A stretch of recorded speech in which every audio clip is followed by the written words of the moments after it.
বাড়ির ভিতরে যদি এ ধরনের বন জঙ্গল হয়ে থাকে, আগাছা মাগাছা গাছগাছালিয়ে একদম বাড়ি ভরে যায়, তাহলে এই সমস্ত জিনিসের মধ্যে সাপ হয়ে থাকতে পারে, বেজি গুল লুকিয়ে থাকতে পারে। কারণ যে বাড়িতে এ ধরনের বন জঙ্গল থাকে সেই বাড়িতে কখনো হাঁস মুরগি পালা যায় না।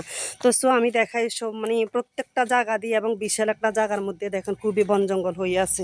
এগুলা পরিষ্কার করলেও মাঝে মাঝে হয়ে যায়। এগুলা মানে অনেক ধরনের মেডিসিন দিয়েছে, তারপরে এগুলা হয়ে যায়। সেই জন্য অনেক মানে হাঁস মুরগি পালতে পারে না। এই ধরনের বন জঙ্গল সবসময় প্রতিটা বছর এইভাবে বন জঙ্গল হয়, পরিষ্কার করার পরেও হয়।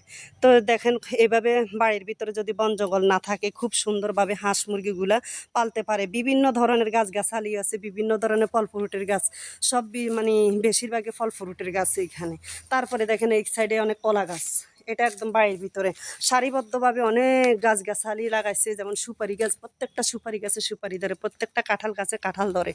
এই যে এখানে একটা এই যে ইয়া বড়ই গাছ আছে, ওইদিকে আরো একটা বিশাল বড়ই গাছ আছে। ওই যে প্রত্যেকটা গাছে এখন কাঁঠাল ধরতেছে, খুব সুন্দর। ওই যে ওই আরেকটা বড়ই গাছ দেখা যাইতেছে অনেক দূরে। তো এইভাবে বন জঙ্গলগুলা পরিষ্কার করে দিবেন। যার যার বাড়িতে এ ধরনের বন জঙ্গল থাকে, বন জঙ্গল থাকলে আপনার বাড়িতে পরিবেশ মানে নষ্ট হয় এবং সৌন্দর্যতা দেখা যায় না, এবং হাঁস মুরগি পালতে পারেন।